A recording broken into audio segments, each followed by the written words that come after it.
this week on the LowDOWN Down Syndrome podcast. Arthur Sue Robbins gives the lowdown on advocacy and inclusion. Over to you, Marana.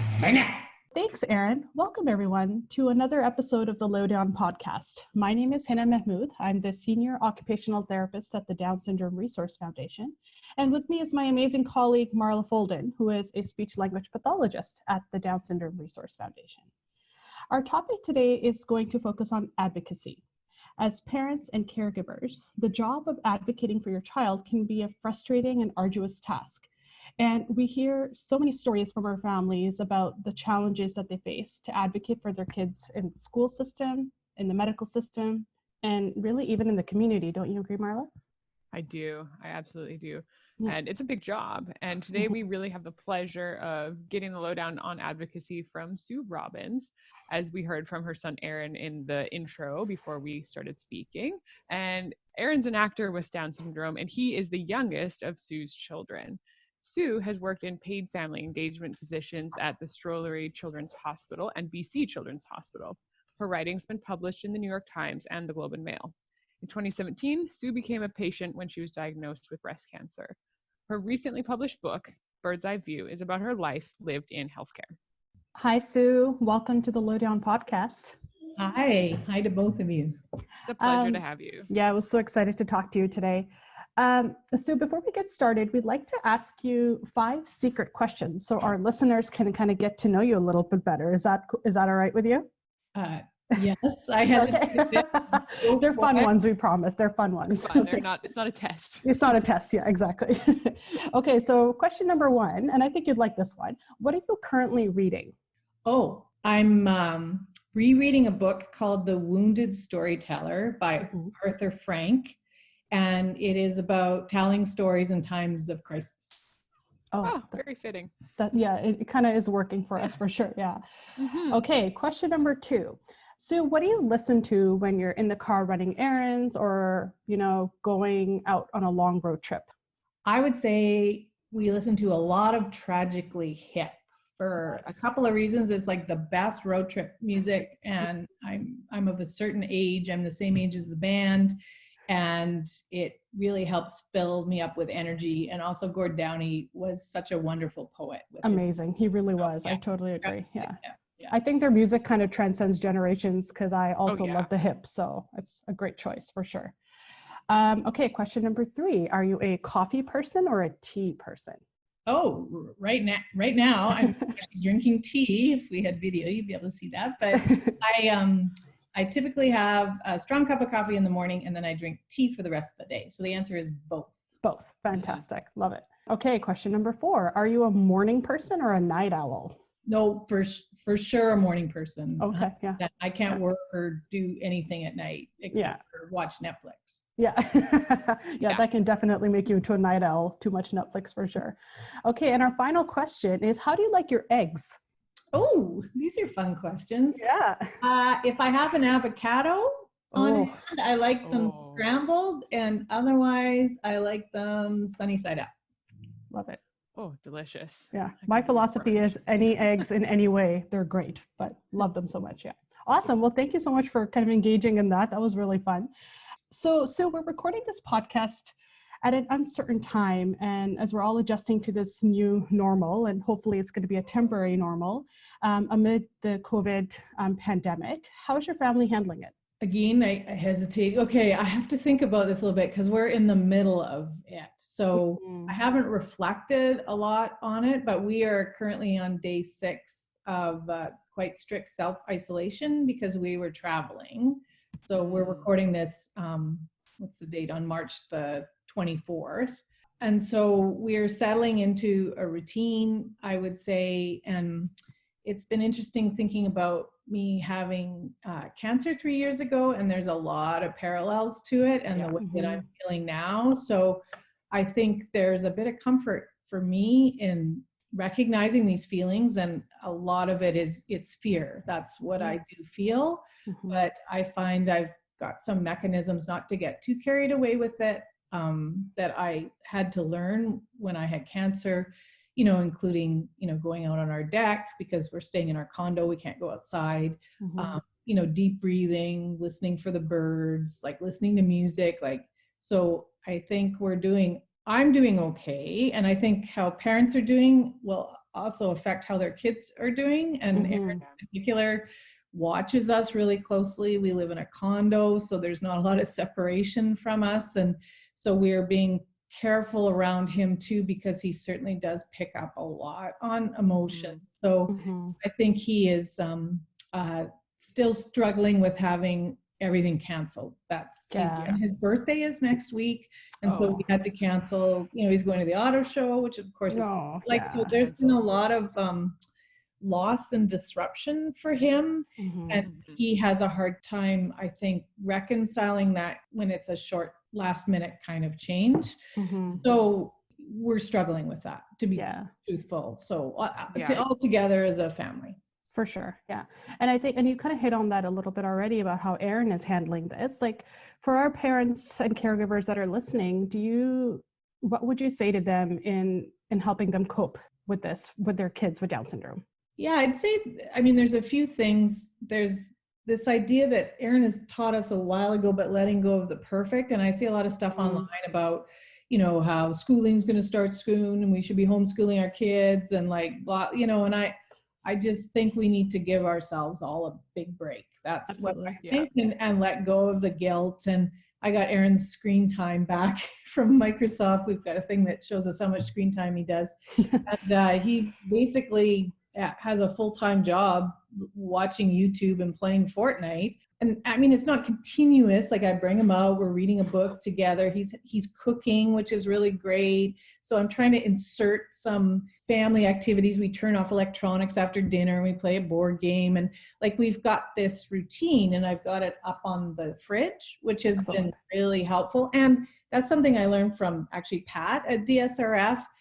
She taught me, she said she saw, I'm sure you guys already know this, but it was new to me, that instead of me saying to Aaron, okay, it's time to have a shower, and like nagging him, and he's a teenager, he's 16, so he's like prone to not listen to me anyways, Down syndrome or not, is that if I put have a shower on the schedule, and the schedule is on the fridge, and I say to him, but the schedule says have a shower, he immediately goes, oh, then I'll go and have a shower. Yeah.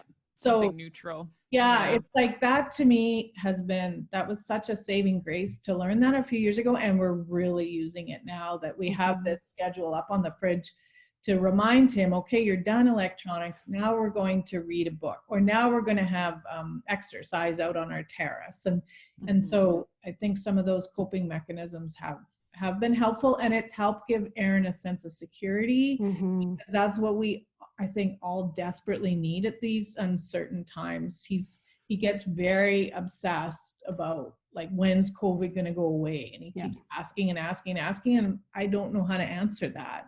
So anything I can do to make him feel secure and safe. And I've pretty much stepped away from all my paid work, because I think that it's important that he feels that from me. And my husband is focusing on working, and he works for the health authority, so he's busy at home working all the time. And so I think having the one parent who's focused on the child has helped too. And for me to just forget about paid work for now. Yeah. That was a long answer. Holy moly. Oh, no, I'm processing this still as I talk to you guys. I haven't talked to anybody about it yet. So no, it's so helpful though. Yeah. It's really a lot. And I think what you're saying is what makes everybody feel better is trying to find some way to make life predictable when it really isn't right now. And a lot of, our regularly scheduled programming is out the window. So what can we do to add some predictability, if it's a fridge schedule or anything, to make the day kind of go in the same way, makes not just our students with Down syndrome feel better, it makes everybody feel better. Absolutely. Sure. Yeah. So, we're going to talk a little bit about this when we get to your book as well. But Sue, for you, what does patient-centered care look like for someone with Down syndrome and their family? Does being in this pandemic change what patient-centered care looks like? I've been thinking about that. So I was actually called the family centered care consultant when I worked at the Children's Hospital in Edmonton. So I think about patient family centered care a lot. And I thought, do we throw it out the window in times of a crisis? And I think the answer is no, because I think the main points about patient-centered care or family-centered care, client-centered care, whatever you want to call it, still remain the same. And that's about treating each other with respect and dignity and sharing information appropriately and partnering together, collaborating together. So basically it means doing things with people instead of to them or for them. And I think that even in a time of crisis, if I think about what's happening at the hospital now, I think those are still good pillars to go back to. And it doesn't matter if you have a disability or no disability, they're still the same. And I know Aaron, I've once talked to med students with me when I worked at BC Children's Hospital. He came in and had a chance to talk to med students, which was cool to see what he wanted to say to them. And he said, respect, that's the key, he said. Because we talked to him about respectful behavior all the time, about him treating people with respect. So he recognizes that he also should be expected to be treated with respect as well. So it's a two-way street. So I think patient-centered care remains the same, even in time, maybe especially in time of crisis. Yeah, absolutely. Well, thank you so much for sharing your thoughts. I think when other parents hear this, and whether we're going through the pandemic at the time of the release of this podcast or not, I think just in times of stress and times of transition and change, this information is going to be so helpful for them because it is something that can be applicable to circumstances such as those. So thank you so much for sharing your thoughts on that. You come to us today with a wealth of experience, both personally and professionally. Let's start with the professional side. So you did mention earlier about you working at the Children's Hospital in Edmonton. Tell us a little bit about your journey as someone who has made a career in healthcare. Sure. I started many years ago when I was 15. I was a candy striper at our local hospital. And then a few years later, I applied to go to nursing school. And I actually ended up doing 2 years out of a nursing program before I transferred out and got an English degree. So there is a story, of course, in that of itself. But even after my English degree, which was in Shakespeare, so it wasn't necessarily that practical, but I am, in retrospect, very happy to have a background in humanities because I think humanities and healthcare work together really well. They do. But I stayed in healthcare and I worked as a unit clerk and I worked as a nursing attendant in a vet's home. And then I finally moved my way into the Ministry of Health in Edmonton, so with the Alberta government. And I worked there for many years off and on contracts in the odd areas for me of costing and funding. So I have this interesting perspective because I understand that piece of it as well, although I'm more of a words person than a numbers person. But then after Aaron was born, I was on mat leave. And after he got diagnosed, I realized I wasn't going to go back to my cubicle job full time like I had planned, and that I needed to shift my career. So I moved into writing instead and freelance writing, but I also stayed in healthcare because I think I have an affinity and a soft spot for it. So I started doing freelance writing about health issues for our health authority in Edmonton and for magazines. And then after 2 years after Aaron was born, I had my first piece published about him. I've written about Aaron quite a bit, and it was in the Globe and Mail, and it was called "There's No Such Thing as a Perfect Child." And I did a lot more personal writing after that and managed to find places that were interested in publishing it. And a lot of it was about my life as the mom of somebody who was quite a bit different than me. And so that's pretty much, that would bring me up to date. Although I started volunteering with the hospital, the Children's Hospital in Edmonton, and they said, "You're volunteering too much, we're going to pay you." And they created a paid consult, which is awesome. Paid, really shows the value. Yeah. Family engagement. And they created the first paid family-centered care consultant position. And I worked there for 4 years before we moved out to the coast and took a very similar position at BC Children's Hospital that I left 3 years ago. So I think that's perfect. And I also own a health communications company with my husband. Amazing.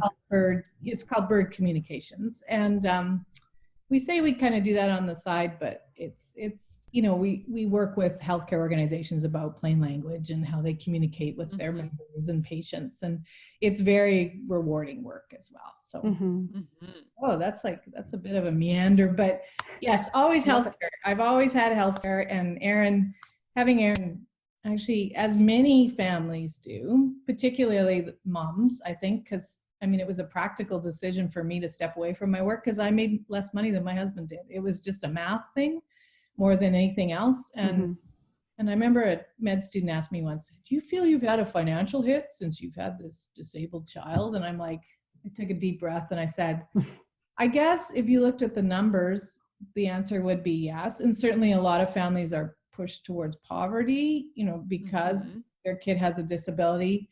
But in my case, I don't regret making less money because I have more freedom and because I have a freelance lifestyle. And that served me very well to be available for Aaron as he's gone through his own ups and downs. Yeah, amazing. And for those of us that work at the DSRF, we know Aaron very well. But for our listeners, can you tell us a little bit about your family, but Aaron as well? Like, what is he up to currently? What are some of his interests? What do you feel are some of his really great strengths? And we would love for them to hear a little bit about how awesome he is. Yeah, he's quite the dude, Aaron. I've when I talk to younger families, he was a handful when he was younger, and he never stopped moving. And he didn't speak for a long time. It took him a long time to walk. And I can remember thinking, like, is it going to be like this forever? And I have to say, the last maybe 5 years since we moved to Vancouver, Aaron has really come into himself more. And that's been, I don't know if you see that with kids you work with too, but, just the early teenage years have been really awesome that he has, settled into himself. And he's a really interesting guy, and you can totally have a conversation with him, and he watches politics and he's very interested in words. And I realize he's reminding me that he's a lot more like us than I thought he was, than he is like so-called Down syndrome. And I think that's a good reminder, right? So it's cool to see him do that. So he's very creative guy. He's into sports. His dad is totally into sports. So I think he gets that from him. He loves Taekwondo that he does at DSRF. He loved Bollywood. He does Special Olympics. He's on the swim club at Coquitlam, and he's a really good swimmer, as lots of kids with Down syndrome can certainly be taught how to swim because it's very repetitive and routine-based. So he's a super swimmer. And just this past year, he started his acting career, which has really given him a lot of value and meaning in his life. So he works with an acting coach once a week, and also acting schools. And he went to theater, sports, improv last summer with the school there. They were very open to having him. And so it's been really fun now that he's almost 17 to see him find something that really lights him up, which is all we wanted. We've got 5 kids altogether. Mike and I, we're a blended family. We've got, our other kids are all adults. So I've got 2 and Mike has 2, and then we had Aaron together. And that's, I think, the one thing we wanted for all of them is for them to find something so that they could express themselves. And it's been cool to watch Aaron find that too. And for him, it happens to be acting. Yeah, that's amazing. So, I mean, you're painting a picture here, a sort of older teenager who's engaged, who has several interests, who's involved in some team sport and some individual sport, and has a burgeoning career. I mean, he's been paid for some of his acting work. And looking backward, we work with a lot of families of kids who are younger, who I think are really feeling that difference, because at the point where kids are not yet walking or talking, etc., parents are very, very, very concerned, and they're wondering about this. Are we ever going to be more like our child? Is our child going to be more like us? Like, are they going to have this meaningful and enriched life? I mean, would you feel comfortable in telling them that yes, most of the time, yes, it takes a little longer to get there, but you get there? Yes. I think I can totally agree with that sentiment, that our kids get there in their own way. So I think, and this is like a huge topic conversation, I don't know if we want to go down this rabbit hole, but I think I spent a lot of years trying to fix Aaron. So I had And I think now the past few years, we've moved into acceptance and celebration of him. But I had to go through that stage where he went to all the therapies. He did everything. He was going to be like the best kid with Down syndrome ever. He was going to be fully included in everything. Like I had this idea, and it was very doctrine and philosophical in my head. But then over the years, I've had to let go of some of that whole idea of this perfect kid with Down syndrome to accept the kid that I actually have. So I like to say, you know, the baby you accepted isn't the baby you got. So there's adjustment piece there. And it's not, I don't always want to call it grief. I know a lot of people call it grief, but it's a readjustment. I know Ian Brown, who wrote this great book called The Boy in the Moon, about his son Walker, who has a chromosomal disability. He says it's recalibration. So we have to recalibrate the way we thought our life was going to be. So this takes time, and it's not something in the early years I think I could have done automatically, even if an older parent had told me to do that, right? So I think being patient with yourself as you go through the process, and but knowing that our kids grow up and change too. Like everybody grows up. That's one of my big realizations when Aaron hit adolescent. When he was an adolescent, I think I thought, I kind of infantilized him. That's a word, right? Infantilized. And thought that he was just going to be this little guy forever. And that wasn't the case. He did grow up and did hit puberty and is, you know, has a mind of his own. But it all happened in his own time. Really, I think all the stuff Aaron has in his life, we've had to help him build too, because he hasn't been able to do that automatically either. And I also had to let go of the idea of what I thought inclusion should be to accept with what it actually is. And we've got a mixed model, I would say, with Aaron as far as inclusion. I know we're going to talk about that today. So we absolutely are. Yeah. Let's talk about that next, actually. So you have published a new book, and it is sort of about your life lived in healthcare, some of the things we've talked about already. And you cover a lot of ground in your new book. And we could go a lot of directions with that conversation, but I really want to talk about ableism, which I know is sort of a key piece for you. How would you define sort of ableism and how it relates to sort of our idea of inclusion? Yeah, ableism. So the idea of, you know, discriminating or thinking less of people with disabilities. That's how I see it anyways. So what was interesting about the process of writing my book is I had to really reflect back on my experience with Aaron and think about what did I learn from this and what do I want my readers to know. So I wrote the book specifically for healthcare professionals. I would say I was thinking about them, especially students, as I was writing it, and really what, if I was in a room in front of them, what I would want to say. So I do want to talk to them about ableism too. But first I have to look at my own ableism. So that was something that was, I think, my hardest lesson out of writing the book. So why was I in so much grief when my son was born and so upset for many years and living under a dark cloud? And that is because how I thought of people with Down syndrome. And so this was a hard realization for me. And so the reason I was so distraught was because I thought poorly of people with Down syndrome, and I didn't want my child to have Down syndrome.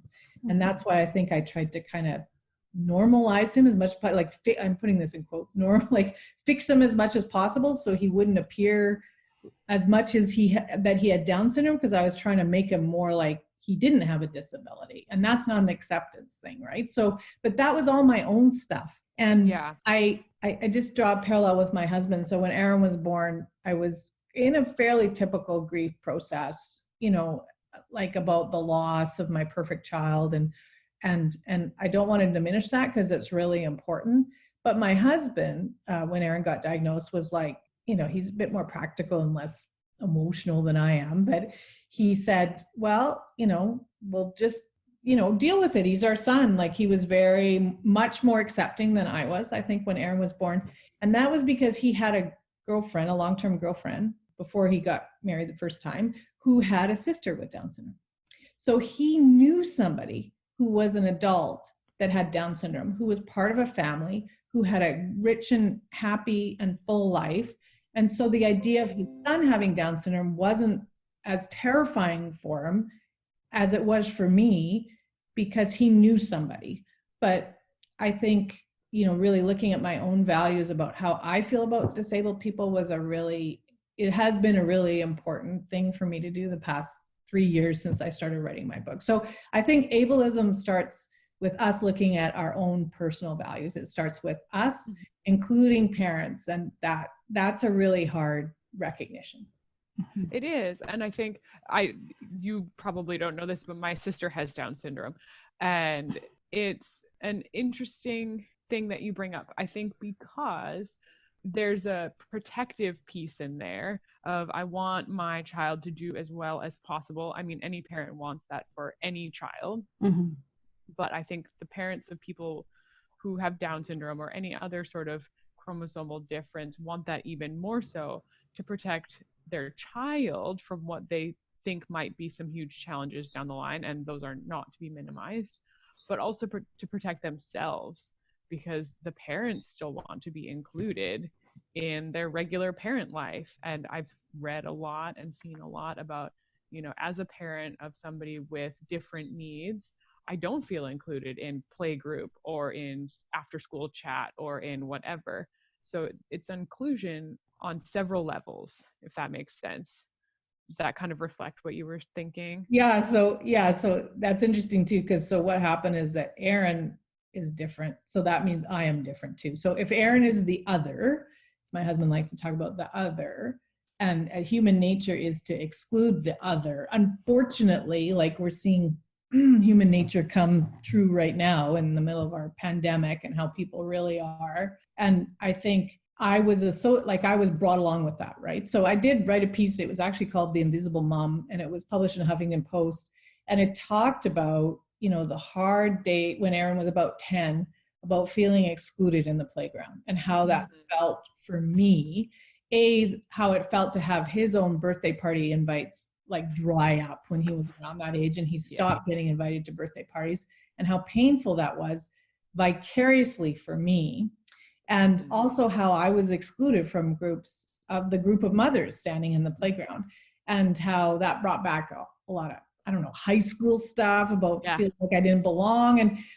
And this is all normal and natural. And I think, I wish that us families talked about this more. Because this is the really hard stuff. It's the baggage that we kind of bring along. And I had the, value, I think, of having cancer, though I would never call it a gift. But, to go to a lot of therapy and to have to look at my own internal stuff. And this is a piece of it, right? Like, why do I always want to feel like I belong? And how having Aaron made me feel as if I didn't belong to the rest of the world. But then how I needed to accept that too. That was part of the reality. And I have a great quote in my book, and I could never find who to attribute to it. So I didn't write it myself, but it said, it was from a dad about a child. I'm not sure if he had Down syndrome or another disability, but he said, when my son was born, I wanted to change my son so he would fit into the world. And then I wanted to change the world so my son so the world would accept my son. And then in the end, I realized the only thing I could change was myself. And the idea of that just really resonates with me right now. But I'm also, almost 17 years in, and I got stuck in, changing Aaron so he would fit in the world to protect him, like you said. But then we have to create, I think, our own circles of safety for our kids and places where they belong and they feel, which is why DSRF has been a real gift for our family. We only moved here 5 years ago, so we didn't grow up with it, but having a place where Aaron can go and it's his place. Like, he knows everyone. He likes to come in early when he has Taekwondo, because sometimes the young adults are there, and he talks to everybody and high fives everyone. And we all need that. And he doesn't necessarily get that at his high school. So we have to find the places so that when I talk about inclusion, that it's a mix, that's what I mean. But it took me a long time to realize that. Shelley Moore calls it, I saw her speak at the Canadian Down Syndrome conference last year. She talked about congregation. Yeah. And she said there's a difference between segregation and congregation. And segregation means you're forced into a group. You have no choice but to be segregated in a special ed class or whatever. Like there's no choice that way. But there's value in congregation where we choose to be together. So Yeah. I choose to have friendships with moms who have kids with Down syndrome and moms who don't, right? Like I've got kind of both. But the same is true for Aaron, that he needs those spaces where he feels like he can belong, because I'm afraid our world is not there yet, the general overall world. And inclusion is important, but also is having a place where you belong. And I don't think I answered your question because I went like, no, but I think you did. I think your thoughts are so, but I don't think I did there. No.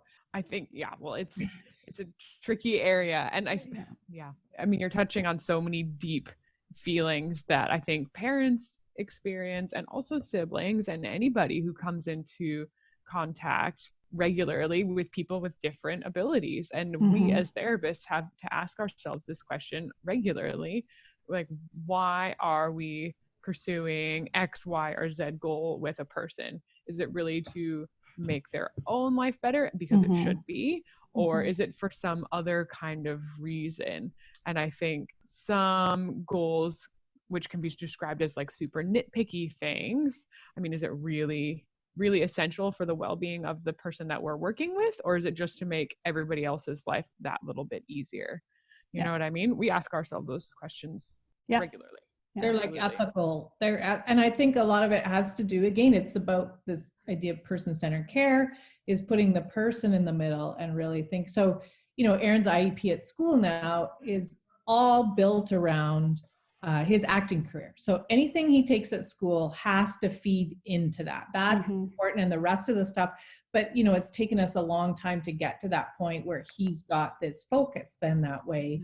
But I think I spent a lot of years trying to help him, I don't know, kind of not have Down syndrome. That sounds terrible, but that's how I kind of feel that I needed to do that. Like we needed to do that to figure out, it's like so I have two typical kids, my biological kids myself, and they're like almost 27 and 24 right now. So they're all grown up. But I realized with them, when they're a certain age, even 8, 9, 10, they go in all the activities. You take them to all the activities. They try all sorts of things. My daughter did soccer. My son, he did basketball for a while, and then he did drum lessons. And like, so you try a bunch of stuff until you figure out what really lights your kid up and what they kind of settle on. And I wonder if, us going to the therapies is a way for us to do that, like to try to kind of, have our kids try a bunch of things and do a bunch of different things before they kind of settle on what the one thing that they really love and that they're really good at. And I heard someone say once, the thing about therapies of any kind, or us working on our weaknesses, is we can work on our weaknesses to get kind of to average. But if we figure out what our strengths are and we work on them, we can get to exceptional. Absolutely. So really thinking, I know you guys work on the strength-based approach as opposed to a fix-it approach. And there's the balance there. Yeah, absolutely. Yeah. Yeah, I would say we absolutely, wherever possible, work using somebody's strengths. And if there are some challenging things, I mean, certainly sometimes you got to address the weaknesses. For example, if somebody doesn't have any verbs, we need verbs. So, as a speech therapist, I'm going to use what the student can already do to help them build more skills, I should say, so that they can learn to use verbs, for example. So it's kind of that gray zone where, and I think I agree with you, Marla, because I think even in the case where we're working on those weaknesses, you're still keeping our clients at the center of the picture. So if they like a particular sport, well, let's work on verbs around that sport. As an occupational therapist, like if they like a particular movie and we're working on improving their printing or typing, then I will incorporate that into it. So you're still making it about them and engaging them in that way, but still making sure that they really can reach, their ultimate potential is kind of, And for you, Hannah, like you have to work on a lot of areas that students find extra challenging. Some of those things like dressing and writing and some of those kind of things. But if the student is able to feel success through what they're doing and feels a sense of pride over what they're able to accomplish, then you're kind of adding to their strengths in their sort of personhood Absolutely. and their self-confidence, if that makes sense. Yeah. So it looks like you're working on weakness, but you're working on having the student really feel confident enough to address challenging things, because you're providing those challenges at a level that they can succeed. Yeah. And then hoping that that confidence can then, transfer over to those times when they are struggling or having a bit of a hard time learning something, being like, you were able to do this, we can work on it together, and kind of, it makes a big difference. I think that's, and Sue, we were mentioning about how inclusion is something that's hard to come by right now, especially in the high school system. The world has made progress in many respects, particularly in relation to physical disabilities, but there do remain some systematic hurdles to full inclusion for people with intellectual disabilities. So in your experience, like what have you seen that really concerns you? Aaron's in grade 11. And I would say, provincially, it's different province to province. And even regionally, or school district wise, it's different. So everyone's experience is different. But my perspective in BC is that inclusion is done pretty well in the elementary years. And in our school district doesn't have junior high or middle school. So Aaron went to high school in grade 8. But in grade 8, it's pretty much ground to a halt. So they still in his high school have the special needs classroom model, though they don't call it that. It's a program that's actually physically in a different building than the rest of the high school. And that was something that was too much of a contrast, I think, from Aaron's elementary school years. So we did a lot of work working with the principal who was on board, and also, not just the special ed teachers, but all the teachers in the school, to advocate for Aaron to go to so-called regular classes and to have the special ed class be his homeroom class. That's how we managed to work it out. And he went to lots of academics in grade 8, and then we started dropping them in grade 9 and grade 10 and grade 11. And now he still takes English because that's important for his acting career, for him to be able to read and to, enunciate properly, which is certainly something he continues to work on. But the rest of the classes he takes are electives. And luckily he's in a big high school, so there's lots of, like, he takes automotives. He's so excited about that because he loves cars, right? And he's taking woodworking, and he takes drama class, of course, and he's in a phys ed leadership class, which was wonderful. But that was because the leadership teacher was interested in mentoring Aaron in that. So, okay, I totally didn't. I just have to lay out kind of the landscape for Aaron. But I think I stopped the idea of he must be included in everything. That was something that I've let go of slowly throughout the years, and think about, social, we can still do social studies here, right? Like, not in a homeschooling way, but we watch the news and we talk about the news. And so it's not like he's lost that entirely. And same with science, like we still do baking together and we talk about, and math too, right? Like, so we kind of supplement in our own way. And certainly we've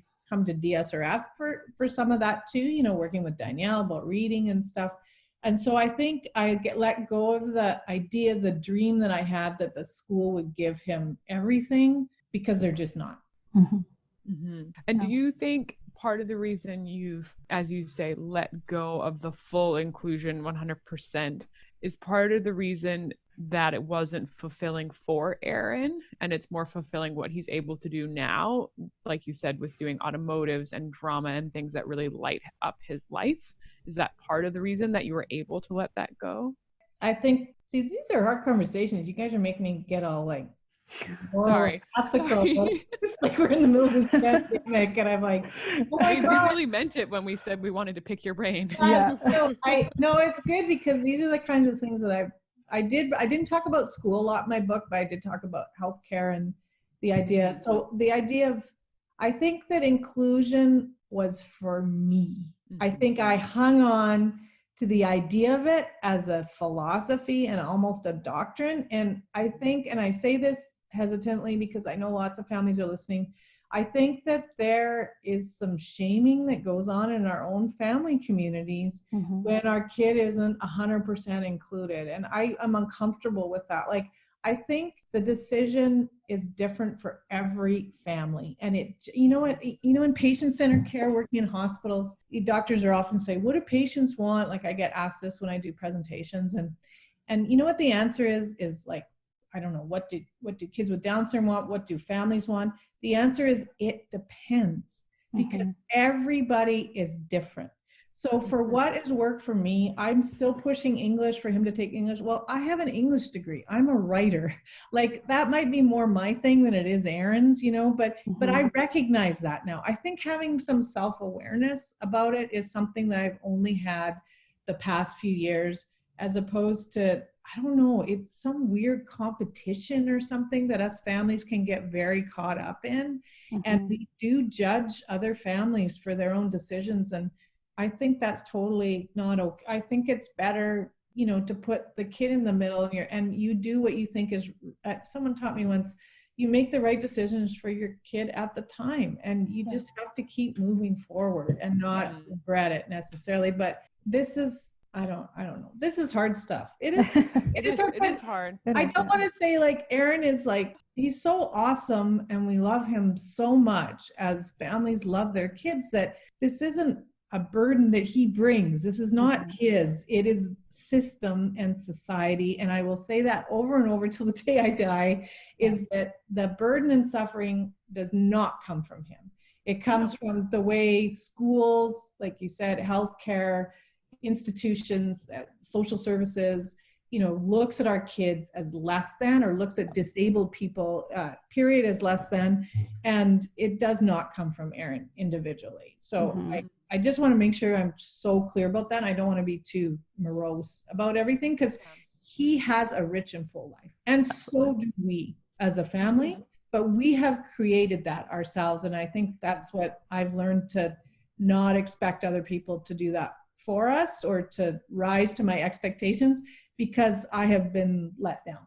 Yeah, it definitely goes into the advocacy piece too, because you are taking charge and taking the lead instead of, waiting for the system to kind of help guide you. You're like, this is what my son wants. This is what we want as a family. And this is what we're going to go for. And I think that's super important. Yeah, what I realize now that he's growing up, and they talk about this transition, they talk about which to me is growing up, like such an institutionalized term. Yes, right? Transition. I hate that term. I agree with anyways, you. They use it. So what's he transitioning to? I mean, growing up is like a continuous thing. I'm still growing up, right? I'm 52 years old. But anyways, what I realized is I allowed the healthcare system to take away the joy when he was born. And that was how his diagnosis was disclosed to us. That was how everybody acted. It was all the I'm sorry's. It wasn't the congratulations, right? We didn't get the but I allowed that to happen.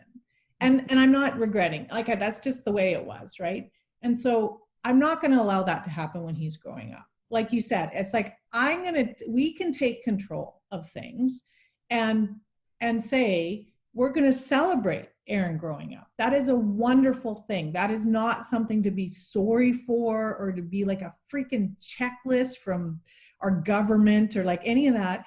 But that's within our control to do that. So I think at one point I thought, I'm going to stop listening to what the system's telling me, because that's BS. And I'm only going to surround ourselves with people who believe in Aaron.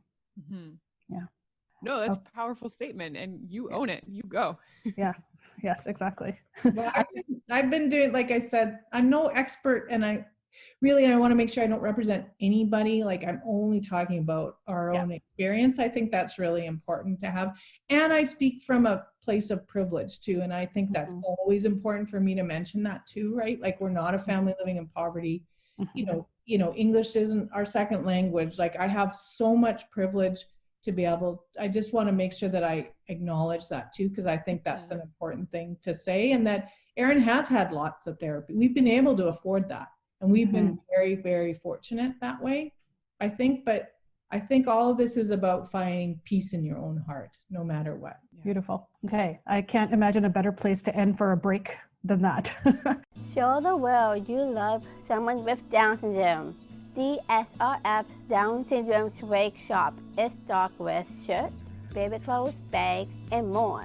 Whether you're looking for World Down Syndrome Day products, DSRF brand merchandise, or general Down syndrome items, we have what you're looking for. Love live on 21st chromosome, and Down syndrome Wake lives at dsrf.org/shop. My name is Andrew. I am the photographer. Photos are my interest because I love scenes. It makes me feel very close to people. My photos cards are on my Etsy shop through Andrew's eyes at dsrf.org/Andrew. Don't forget to watch my video through Andrew's eyes on YouTube. So welcome back, everybody, to the LowDOWN podcast. We're so excited to have Sue Robbins here speaking to us about ableism and the concept of fixing people, and talking a little bit about her book as well.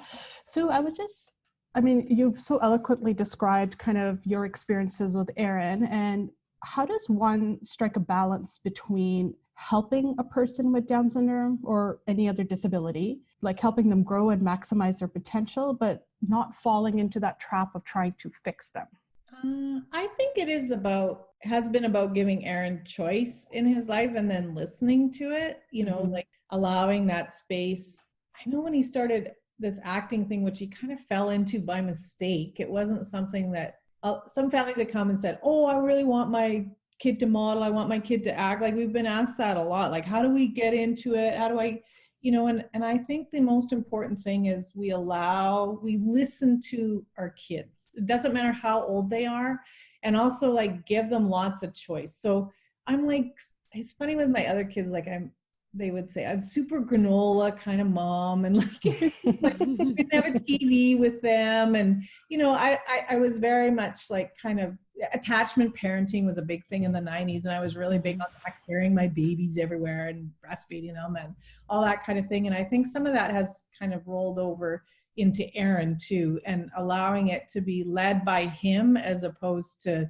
what society says or the school says or what I say, and giving him agency in his own life. I think that is a really important point that we have learned as he's gotten older and been able to communicate things, as he's grown with his skills, not just verbally, but other ways too. Yeah. As we've talked a lot about advocacy and sort of pushing back sometimes against what other people's expectations are around, moving from high school to post high school, or what they call transitions in some kind of those areas.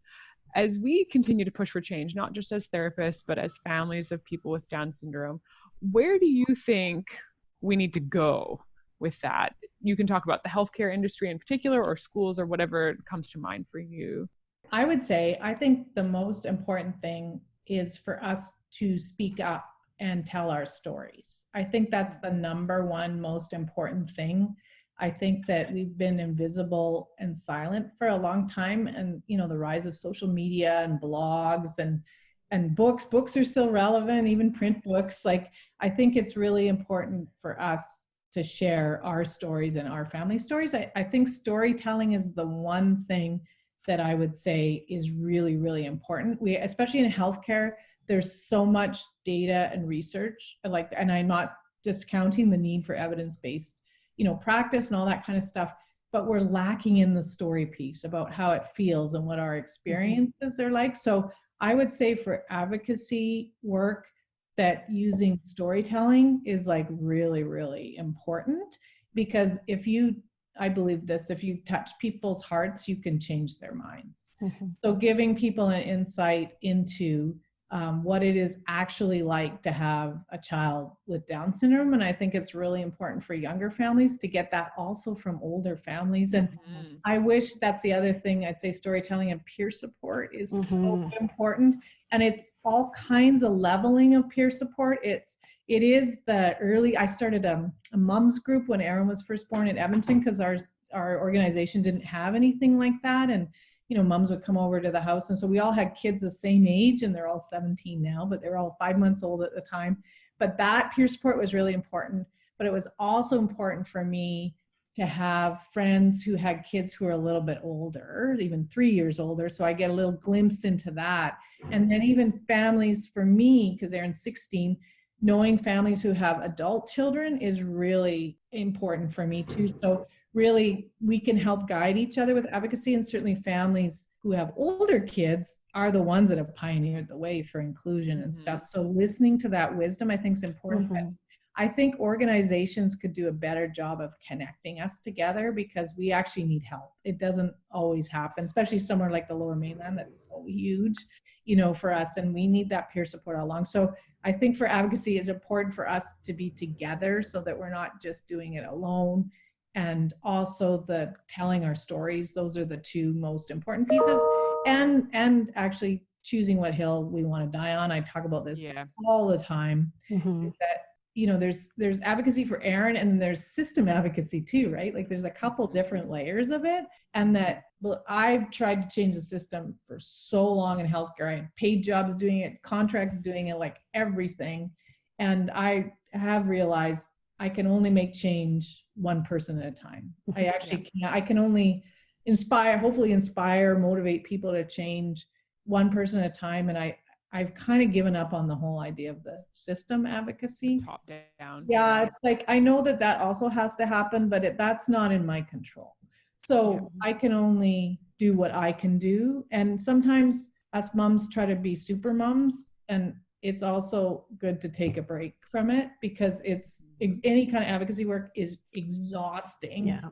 And to know that I have gotten self-important, like I have to do this, I have to save the world, and realizing that there's ego involved with that too. And that if I step away, somebody else will step forward, right? Like I think that understanding that we're a community together is really important too. Absolutely. So to recap what you've said, talking with parents, getting a window to the future wherever possible, and, having that sort of same age peer group, same age of the kids, is super helpful, I think, because you're kind of, especially in the early days, going through a lot of the same feelings together, and they can be your group when things are getting tough, and those birthday party invites are not coming in, and those kind of things, which make my heart just so sad, but it does happen. And then the parents of older kids are your window to the future. What did they try? How did they troubleshoot? That kind of thing. And then the other half of what you said is, instead of trying to push the water up the hill with top-down advocacy or making everything into your battle, sort of choosing your battles. And as you said, and that saying goes around a lot in our field, which is pick which hill you want to die on, which is a bit unfortunate, but it's true.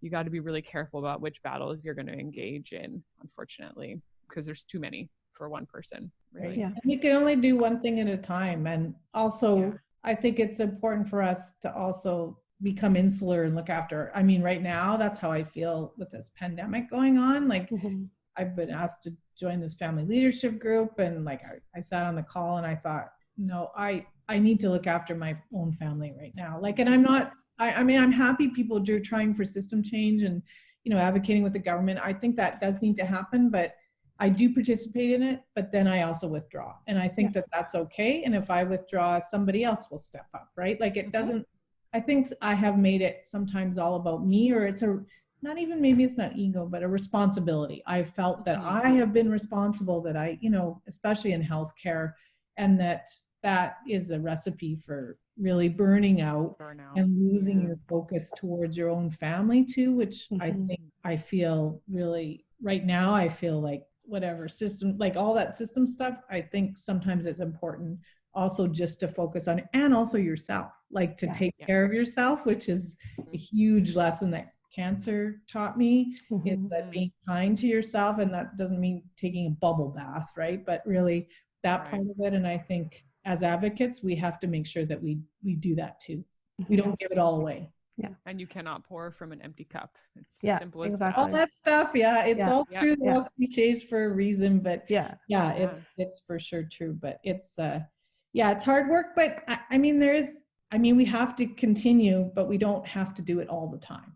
I guess that's my message. Yeah. And I think, I mean, I have so many conversations with parents that are having trouble advocating for their kids in school or in community settings. And I say that you kind of have to also mobilize your resources. So the people that work with your kids, I mean, you know, to some degree as therapists, we're always happy to help advocate, especially for parents that may have English as a second language or may not have, you know, the appropriate socioeconomic status or, you know, position where they can really, I've had parents where they're very just not willing, they want the change, but are not strong enough to do it on their own. So it's always like making sure that you know who your support system is and having them help you as well, because at least I can speak for myself, and I'm sure with Marla and I as well, that we're always happy to advocate for our kiddos as well, because we know it can't be a one-person job all the time. It takes a village. So definitely thinking about that. And that's a great point. And I think something I've struggled with is asking for help. So actually asking somebody to help, you know, is something that I think sometimes, I don't want to be gender specific, but, you know, as moms think we have to take care of everything ourselves. And that whole super mom thing, like I had a friend who happens to be a social worker, and she said very gently to me once, she said, you know, it's okay for you to fold up your super mom cake and put it away for a little while. And that was so freeing to me to get that permission, because I think sometimes we do take it on ourselves, and that we are lucky that there are other people who believe in our kids like you guys, right, who can help us. But it is hard to ask for help, to be truthful. So yeah, baby steps, I would say. Yeah, for sure. Yeah. And I just hope that anybody who is listening knows that we as therapists are very happy to help, and we will say it to you in person, but here it is again. We're happy to help advocate for you. And, you know, if I understand that it's a difficult thing to ask, but if you reframe asking for help from some kind of personal failure into a smart use of your own tools, then it becomes an easier thing to do. Yeah. So yes, ask me anytime. Ask anytime. Exactly. One last thing here, and we are wondering, where could listeners buy your book? Oh, well, my husband's gonna love that you asked that question, because he's been doing he's my agent too, so he's been doing all the marketing piece that I'm actually not that good with. So very good question. So my book is called Bird's Eye View by Sue Robbins, and it's spelled like the bird, Robins, and you can get it from Amazon, and Amazon is still delivering in these times, as I understand. Also, there's an ebook version, there's a Kindle version, and also Chapters also has it in store. Both in store, which are closed at this current time, but also online as well. But we'll put a link to where we can purchase it on our website for sure. Yeah, that's great. So we were wondering if you could, oh, sorry, Marla, did you want to? No, go for it. Okay, I was just going to say, like, first of all, I just wanted to say thank you so much for coming on and talking to us about this, because I think these conversations, like you said, are hard, they're deep, but they're so, so important, not only for other parents listening, but I've learned so much as a therapist, and I've grown so much from talking to you today too. So I really do appreciate you opening up for us and really teaching us a lot. And we were actually hoping if you would be able to read us a little something from A Bird's Eye View. Sure. I'd say half the book is about Aaron, or being the mother of Aaron. So I try not to tell Aaron's stories. I try to only tell my stories as his mom. So I'd love to read a chapter that it's uplifting. So we can end on this note, because I'm worried that I've been like I don't want to be I don't know, life is both good and bad, right? Like so let's talk about the good stuff. So I'll read a chapter called Happy and Healthy Baby. And it opens with a quote from Emily Pearl Kingsley. And it says, "Welcome to Holland. Aaron's Down syndrome diagnosis immersed me back into the world of healthcare in an entirely different way. I was no longer a candy striper, a student nurse, a nursing attendant, a unit clerk, or a staffing coordinator, or a Ministry of Health bureaucrat. I was a brand new mom in the deep recesses of grief, holding a baby who I loved, but who I did not understand. My identity as a mom of two typically developing children had been taken from me. I was instantly and involuntarily a special needs mom. Every mother on earth wishes for a happy and healthy baby. But what happens if the baby you birth isn't healthy? Does that mean that you failed as a mother in your very first task of motherhood, giving birth? Emily Pearl Kingsley Welcome to Holland essay is often shared with new families. It is the story of expecting to go to Italy when you have a typical baby, but ending up in Holland when you have a baby with Down syndrome instead. Kingsley has a son with Down syndrome and knows well the adjustment of getting used to a different land when a baby with an unexpected diagnosis is born. Babies are born early. Babies are born with medical conditions. Babies are born needing surgery. Babies are born with disabilities. These outcomes are rarely discussed in the world of expectant mothers. These are the secrets of motherhood, along with the pain of labor, postpartum depression, and hemorrhoids. Nice people don't talk about such things. In my sheltered world, I had never given one moment of thought to this, except briefly 4 years ago when a dear friend gave birth to a son who was stillborn. It was a shock to privileged me that the natural order of life had been so disrupted by a little baby dying before he had lived. Even though I had spent my early career in healthcare, I still thought that these disruptions happened to other people, not those I loved. Other people had disabled children. With the addition of my son's extra 21st chromosome, I became the other. I was submerged into the mother of all identity crisis. For my third child, the concept that there's no such thing as a perfect child was taught very early, way before adolescence. For some families, it is as we blink back tears in the delivery room. This is difficult to process so early in our stories as we grapple with raging hormones, sleep deprivation, and shock. But process it, we must. We have not failed, and our child has not failed. We've been turbo boosted into the imperfect world of motherhood, and we must now get to the work of loving our child. We have no choice but to begin serious mothering when we have just freshly given birth to any child, whether they have a disability or not. Here's one thing I don't think people understand about having a kid with a disability. We all love our children no matter what. Your 3-month-old won't sleep, your toddler is screaming in the grocery store, your 11-year-old's failing math. You do not stop loving your child. Your 9-year-old acquires a brain injury in a car accident, your teenager has an eating disorder, your 20-year-old struggles with addiction problems. You do not stop loving those children either. As children grow up, they surprise us, they shock us, they sadden us, and they leave us. This is natural and normal. Everyone learns that there's no such thing as a perfect child when our children are teenagers. One day your child says he hates you, the other day the principal calls.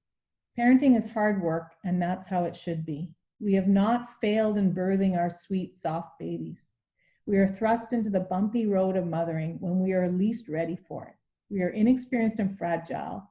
We find out early there's no such thing as perfect or normal. While most mothers bask in the innocence of their healthy children, we know different. Aaron is different from us at the chromosomal level in his body. It took us some time to learn that he was like us too. As he grew up, we have seen the love of sports from his dad and his sensitive heart that is inherited from me, his mom. But I did not know all of this when he was born. All I knew was fear, for I was fearful of the other. The skills we acquire in those dark early days serve us well as mothers. We understand that stuff happens, that things do not always go according to plan. We carry that resiliency and flexibility forward into motherhood. We are but ordinary people doing extraordinary parenting. And that doesn't seem like failure to me. Amazing. Thank you, Sue. Yeah. Oh, that resonates so deeply with me. Yeah. Having Thank my you, sister and my guys. family. Thank Oh you. gosh, I'm really emotional, I think, with what's going on, but it doesn't seem like failure to me, and it's not. No. Yeah. This has been a real privilege to talk to you. I really appreciate it. Yeah. And None of us can I don't talk right even now. have words for that. Yeah, We're I all just- emotional. So Yeah. I don't feel like we need to say anything else other than just thank you so No. much. Yeah. Thank you guys, I appreciate Yeah. it. Yeah. It was amazing.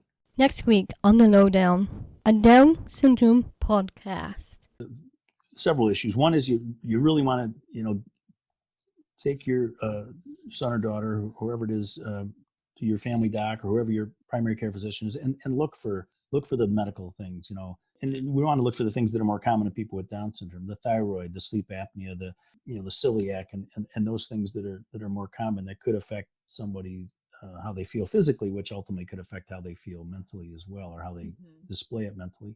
The Lowdown, the Down syndrome podcast, is a Protection of Down Research Foundation. Learn more at dsof.org and join the conversation at DSOF Canada on Twitter, Facebook, and Instagram. The LowDOWN is hosted by Marla Fodan and Hannah Mahmood and is produced by Glenn Hughes. The LowDOWN theme music and Just Do was written and recorded by Rick Scott.